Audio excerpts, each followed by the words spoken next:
今年4月接下休斯顿国庆筹备会主任委员的杨崇肯，经过3个月的紧锣密鼓准备工作，目前10多项系列活动已接连敲定，出钱出力支持该会的社团企业也都陆续进场，都希望能为侨社团结尽一份心意。周日忙碌赶场的休斯顿侨教中心主任王银荣、副主任黄依丽特别抽空前来参与讨论盛况，跟他们就讨论说他们在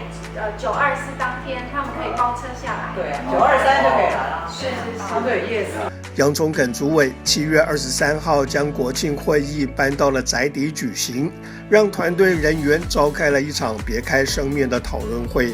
当天积极成立各组小队，细部分工未来的工作任务，并分配9月24号在 Waltham Center 演出的台湾文化访问团接待行程及贵宾邀请，希望将台湾文化之美让更多主流宾客看见。今年可能我想也会花了一些这个票去邀请这个主流啦、政要啦一些比较 prominent 的这个 Houston 的这些主流社团的一些头头们来参与，还有一些政要来参与，然后所以给我们有一些机会跟他们交流，然后也让这个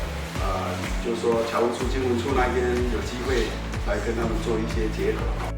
今年活动性质仍然涵盖动态及静态，各类花香文艺美术展都将陆续登场，以优美的画面情境与侨胞开心的同庆双十。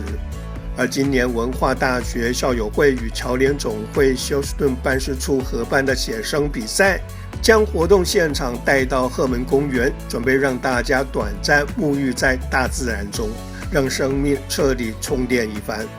另外，日期未定的宝岛妙音将要如何的妙法，的确让人期待。而也是日期尚未确定的双十匹克球锦标赛，倒是掌握了时代潮流，准备让您满身大汗，通体舒畅一下。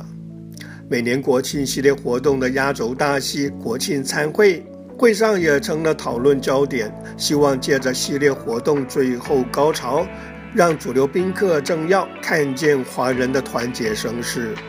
最后这一场居家式会议，主人准备了令人怀念的台湾家乡菜肴，让团队人员大快朵颐一顿，使得这一场不一样的国庆会议充满了温馨感性的能量。